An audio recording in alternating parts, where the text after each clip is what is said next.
Today is the 100th episode of the Brandmerry Podcast.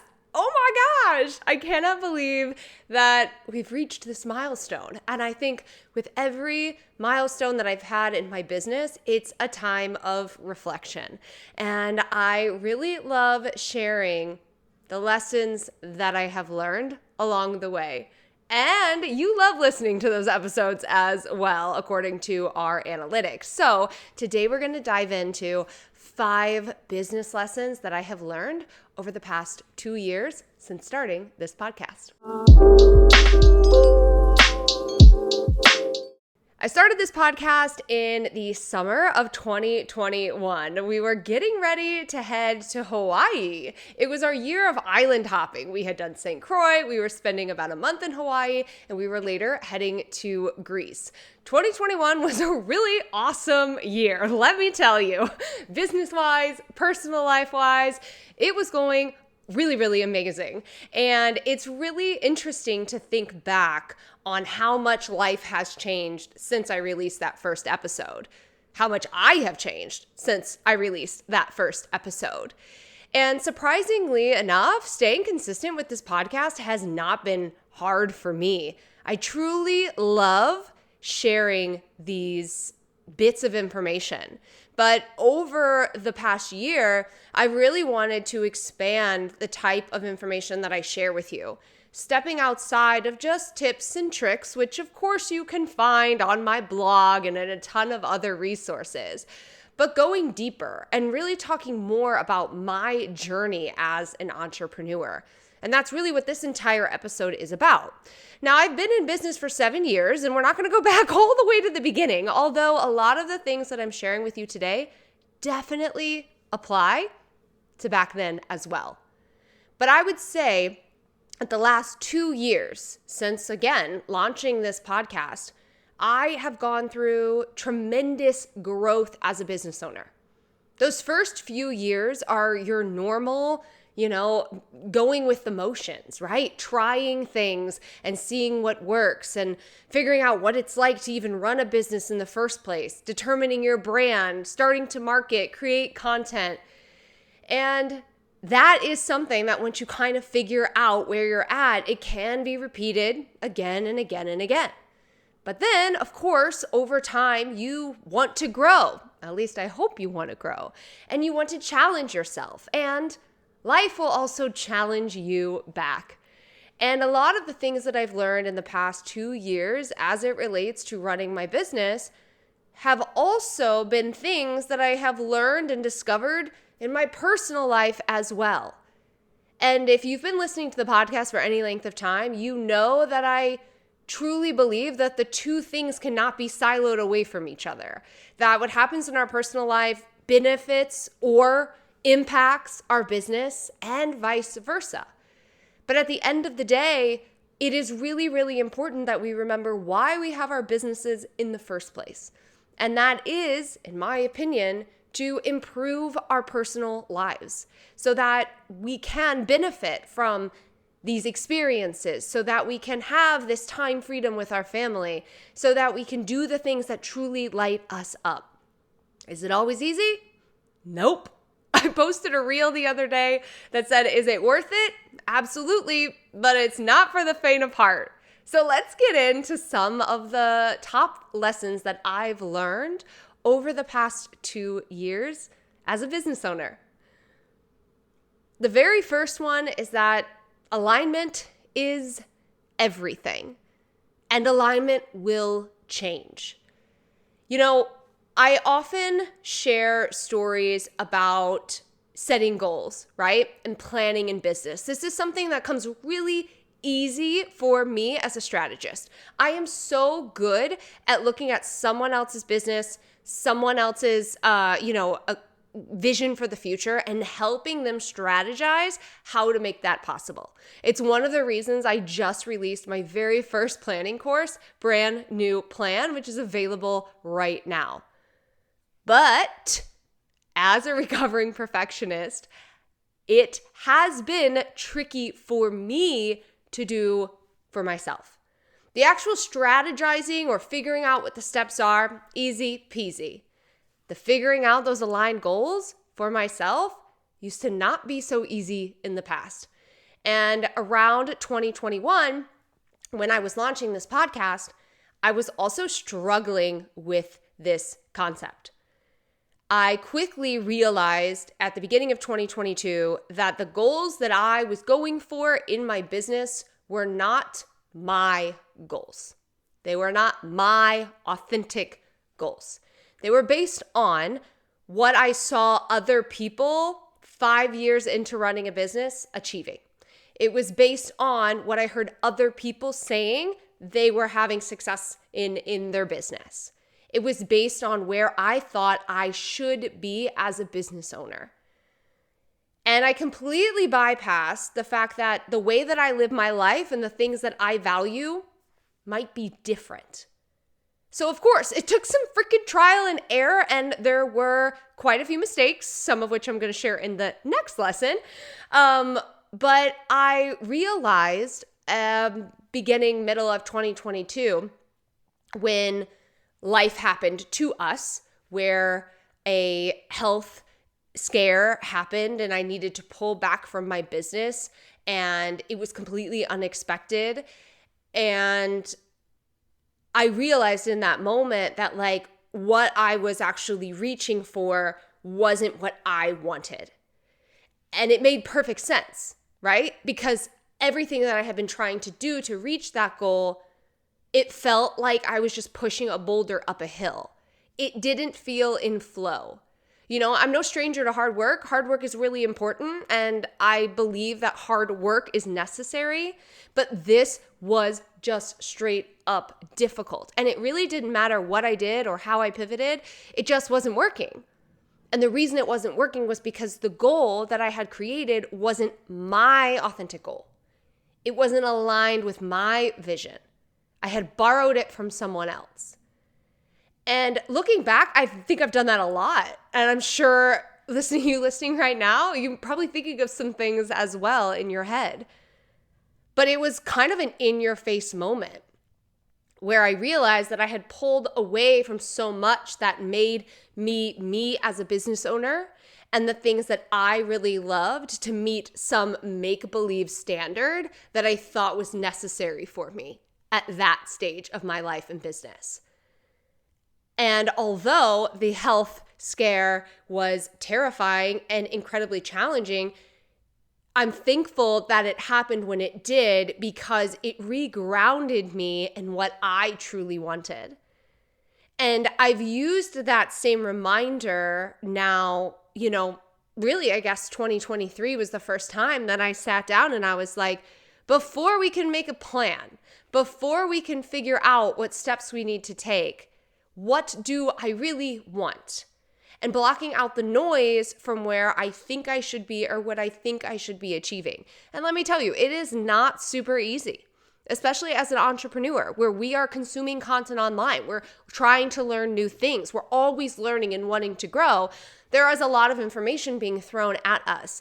And yes, over time, we can improve our filter to filter in that information and take what we need and let go of what we don't need. But it is very challenging. And it is very challenging in the beginning.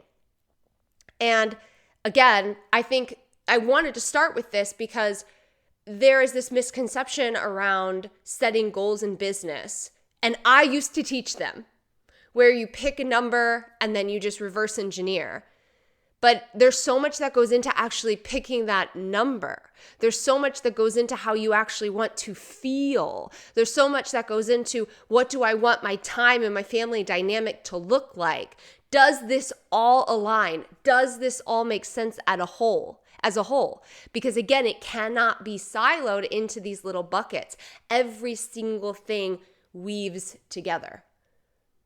So one of my biggest lessons, as I've shared, is that when you are going to set goals, when I am going to set goals in my life and in my business, they need to come from a truly aligned place, or it won't matter what the strategy is or how, granular I get with my steps. It won't happen, and it won't happen in flow. and that resistance will just keep showing up. And this is something that I'm diving into and really guiding my clients through inside of Brand New Plan this year. The second lesson, and piggybacks off of the first one, is growing too quickly. Okay. About to get real up in here. So in 2020, my business experienced a double revenue growth. We completely doubled our gross revenue.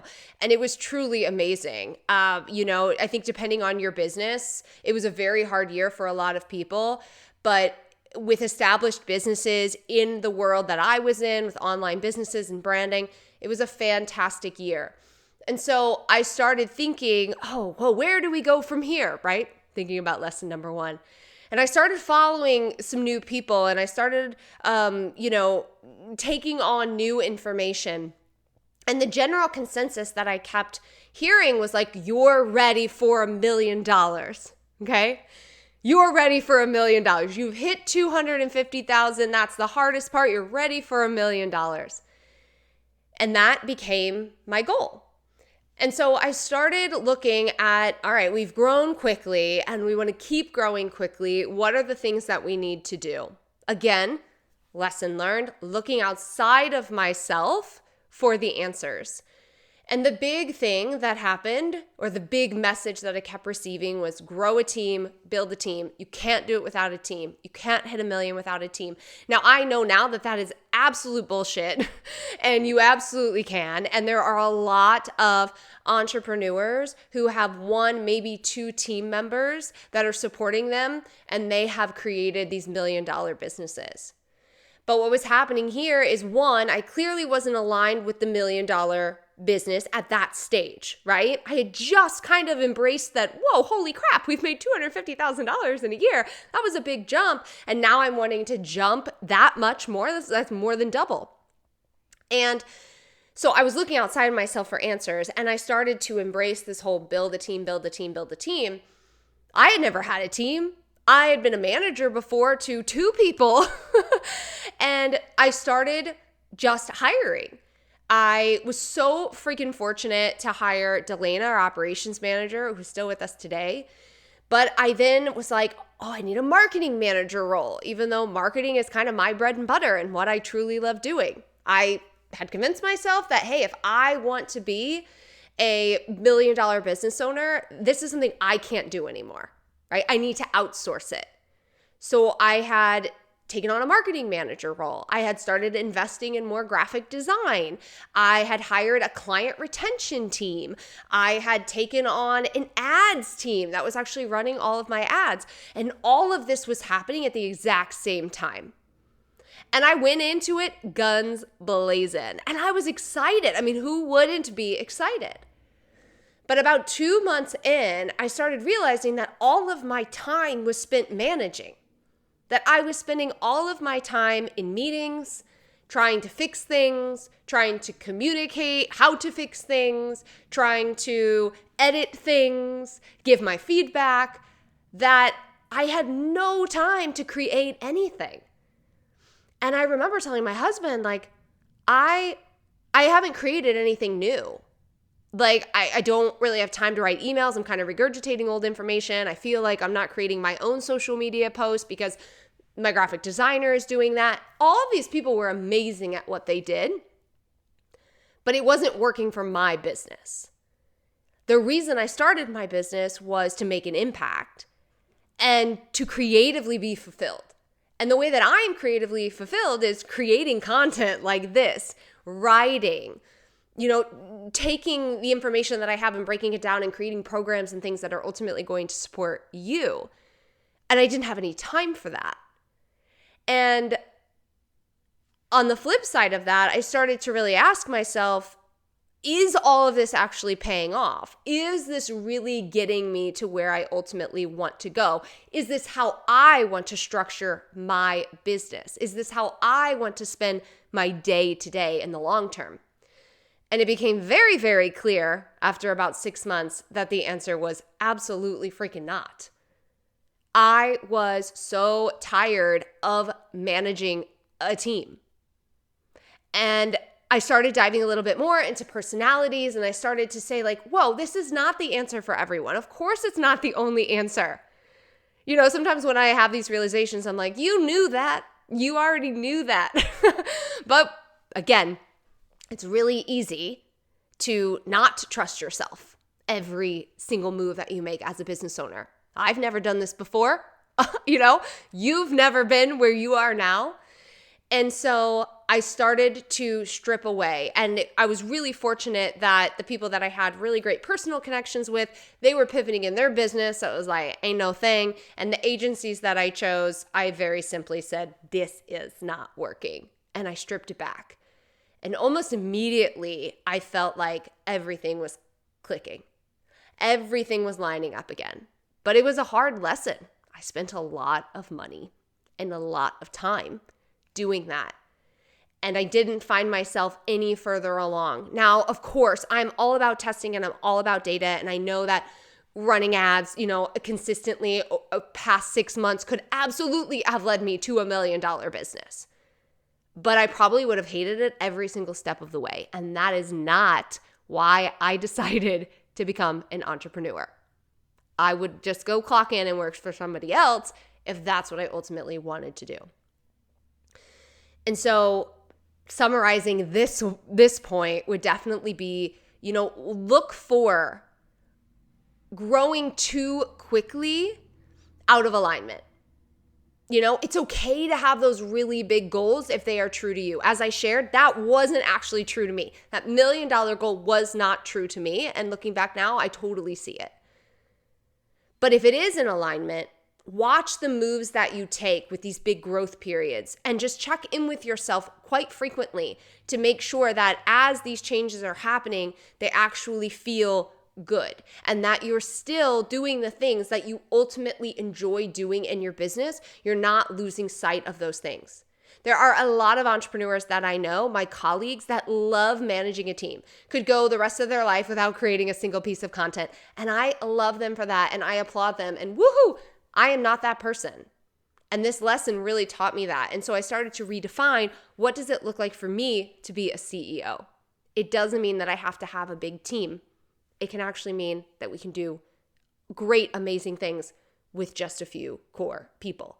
And now I see it where I see a lot of people who do have these very profitable and very amazing businesses and a very small core team.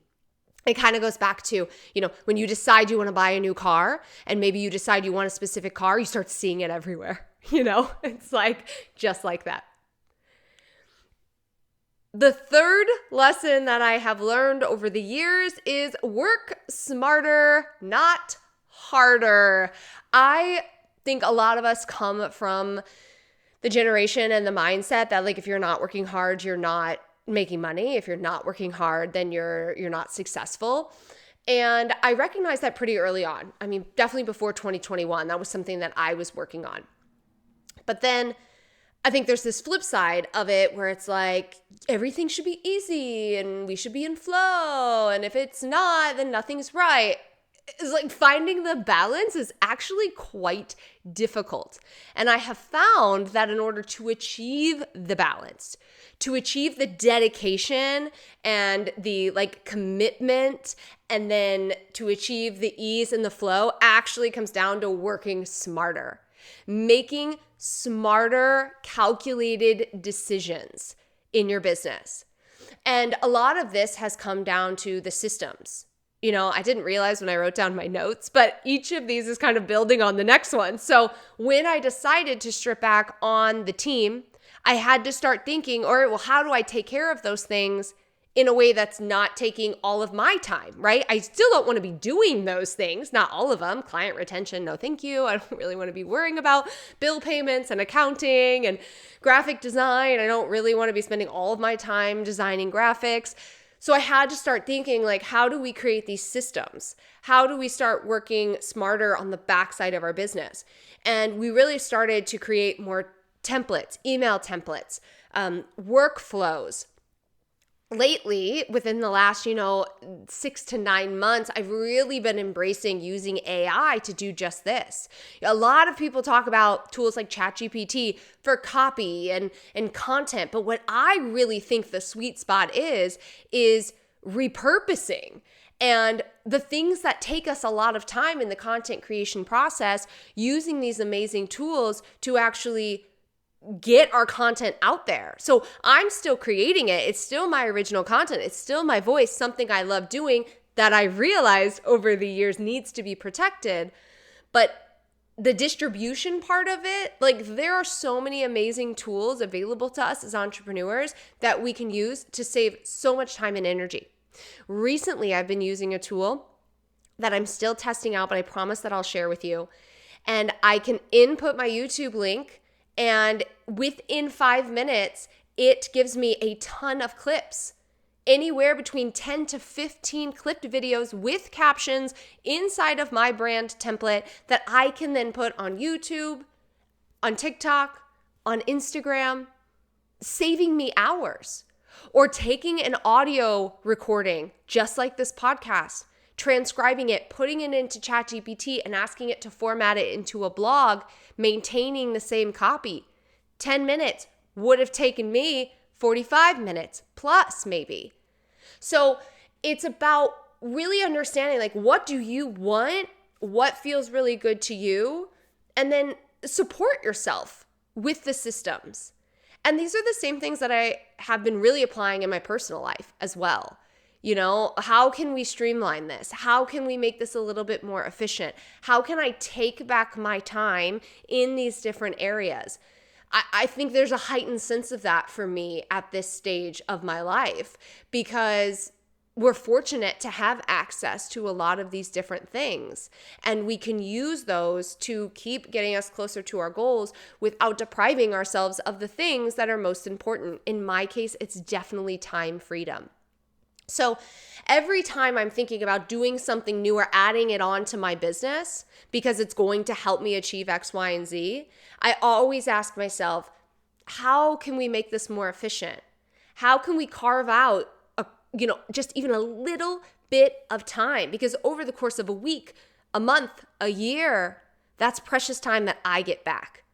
And as I've said time and time and time again, I am a fierce protector of my time.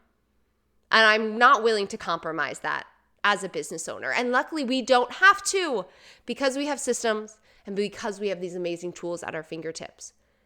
So it is possible to grow in a very aligned way, but we have to think outside the box. And we have to ask ourselves, like, how could I make this work smarter in my favor? Because we don't constantly just have to be working ourselves into the ground. That's not sustainable. We all know that. We've been here for a minute. We're all crystal clear on that. I don't need to have a whole rant about burnout. You can go listen to a bunch of other podcasts about that. The fourth lesson, and maybe it's actually a realization that I've discovered, is that feeling unmotivated is totally normal. And I don't know if you needed to hear that as well today, but I used to think that if I lost my motivation as an entrepreneur, something was wrong, that something was off, or my whole business was failing, or what I was doing wasn't actually working. It's so easy to trick ourselves and convince ourselves that something is bigger than it actually is, especially as a business owner when all of the decisions are coming down to you. But what I really come to realize, and I've talked about quite a few times on this podcast in regards to seasons and cycles, is that being unmotivated is just part of the game. There are going to be times when no matter what the system is, and no matter, what workflows you have in place, that you just aren't going to feel motivated to create something new. I mean, I think this is why I love systems and why I love having long form content and workflows, because even when I'm not motivated, I can still create content, right? I can still repurpose old content. I can still show up consistently, even though behind the scenes I'm like, Yeah, I don't want to get out of bed. I just kind of want to lay on the couch. I don't want to do anything today. It happens. And one of the things that I've really been working on the last couple years is not making it bigger than it actually is. It's just a season. It's just a period where I'm not feeling motivated to go outward. Maybe it's a season where I'm being called to go inward. Maybe you're just tired, And tired doesn't mean burnt out. It's a season. I think about this time of year every year. I go into September like freaking guns blazing. I am like, yes, let's go. Let's make it happen, right? Like I'm ready to go. The fall, it's so exciting. November rolls around and I'm like, oh, I would like to sleep a little bit later. I'm not really feeling so motivated. Let's watch movies, And it's like, that happens year after year after year after year. At what point do we go, it's okay? Like we need this season of calming down. We need this season of going inward. We need this time in order to show up for the next season. And I hear entrepreneurs come to me and they're like, I'm not motivated. Like nothing is motivating me. And I say, give yourself a week. Give yourself a week and see what happens. Now, of course, there could be underlying things happening. But to jump straight to that, like on day one when you're not feeling motivated, you're not giving it time to kind of discover itself. You're labeling it as bad out of the gate. Like you're labeling it as bad. Unmotivated is bad. I can't be unmotivated as an entrepreneur. That is not true. Like I said, it's totally normal and we all go through it. What I always love to ask myself after I have given myself some time to kind of reflect and journal and maybe just cozy up on the couch and watch some movies is, how am I feeling now? Do I feel like I'm, recharged in a way? Do I feel okay, right? I've talked in previous episodes about health and nutrition. We have an episode all about cycle syncing. Those are definitely things that you need to be mindful of as an entrepreneur. Because as I've mentioned, what's happening in your personal life, what's happening in your body and your health plays a huge role in how you show up in your business.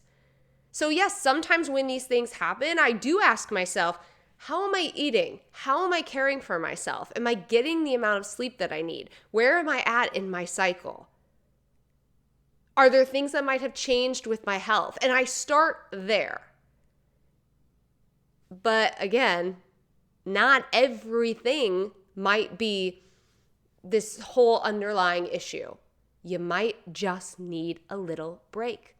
And it's okay to need and want to take a break as a business owner.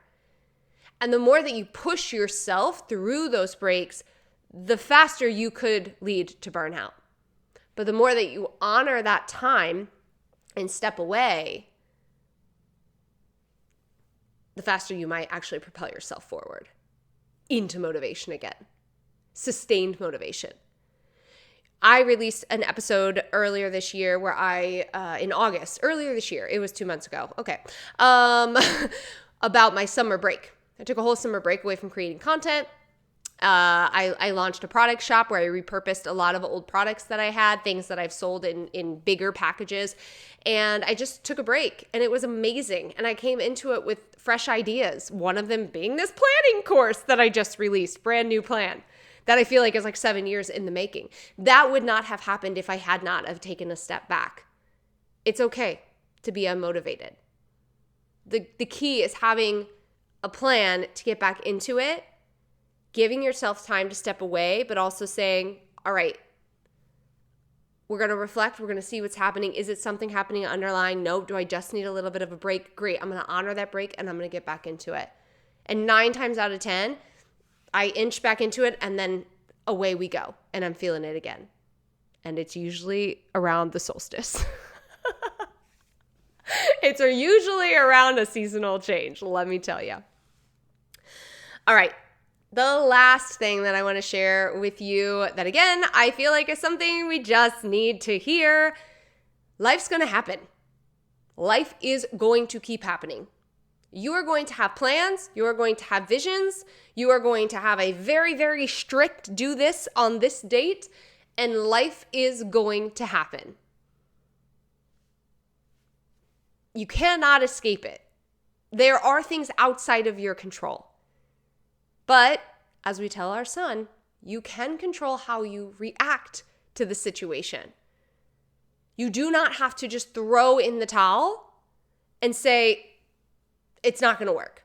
It's not going to happen. That goal can't happen. It's not even possible now. We have to learn to adapt. And there is this general messaging around planning as a business owner that is incredibly rigid. It's a very traditional way of planning. And it doesn't work anymore. I really don't think that it works anymore for the modern woman, for the modern human, for the modern entrepreneur. We do a lot.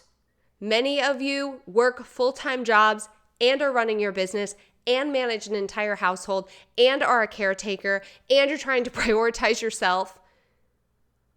You know, we wear a lot of different hats.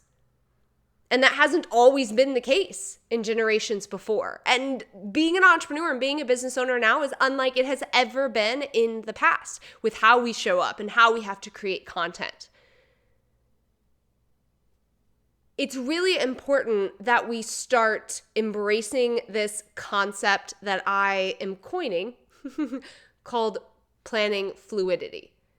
It's about having a plan and having a destination, but also being open and willing to adapt as necessary to get to that destination. To no longer having these rigid plans that if they don't go according to plan, or if they aren't achieved, we get down on ourselves. Like, again, raising my hand as a recovering perfectionist, and if you're listening right now too and can relate, when you don't hit a goal, it freaking tears you down. It makes you feel like you didn't do anything right. Of course you did stuff right. Of course you were amazing. Of course you were taking action. Of course you grew. But it's hard to see all of that because the one thing that you determined should be done by this specific time didn't happen, or the specific number that you were going to hit didn't happen. We don't have to throw all of our goals and our visions and our aspirations out the window. We just need to learn how to adapt. It's one of the reasons over the last year I have embraced a new approach to planning for the year ahead. As a business owner, having this planning fluidity has allowed me to change course if necessary, to check in with myself to make sure that I'm not making unaligned decisions like I shared in lesson 1 or lesson 2, and to make sure that I'm taking steps forward that genuinely feel really good to me and my life. Again, this is something that I am teaching inside of my program, Brand New Plan, which is now available to sign up for. You can get the details at brandmerry.com/new plan. But I encourage you to think about this concept as you head into the year. How rigid should you be with your goals? How has that served you in the past? Do you find yourself throwing in the towel when life inevitably happens to you? Or do you start to embrace Miss Pivot and say, I see this, I understand this, how can I still make my goals a priority? How can I still make this work for me? Maybe it's not the exact structured plan, the step-by-step that you had, but being able to adapt that is what is still going to lead you to your end goal if it feels aligned. And this is just a amazing, amazing strength as a business owner because this adaptability plays a huge role in everything that we do. Being able to adapt to the market, being able to adapt to new platforms, being able to adapt to consumer demands, buying behaviors. all of these different things.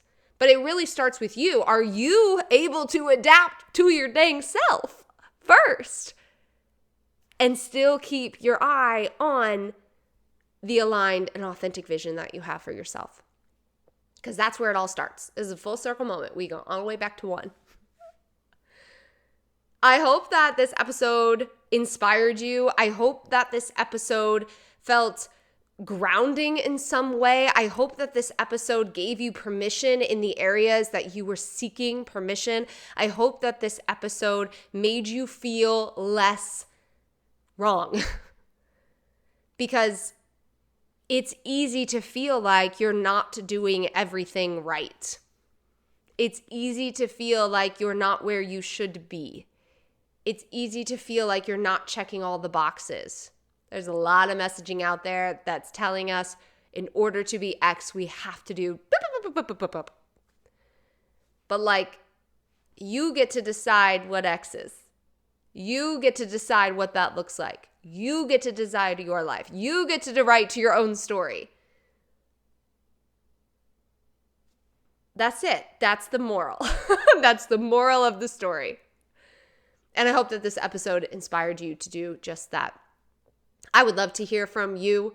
If you want to send me a message over on Instagram, I just started a brand new channel over on Instagram. It's the Brandmerry VIP channel. It's where I'm going to be answering your questions, offering behind the scenes looks at my business, giving support. It's completely free. You can find it over on my Instagram at Michelle Knight Co. And of course, you can just send me a DM with your takeaway from today's episode as well. If this spoke to you and you feel like someone else might need to hear these messages, please share this episode. And thank you so much for joining me and celebrating with me as we have 100 episodes of the Brandmerry Podcast. I'll talk to you next week. Bye.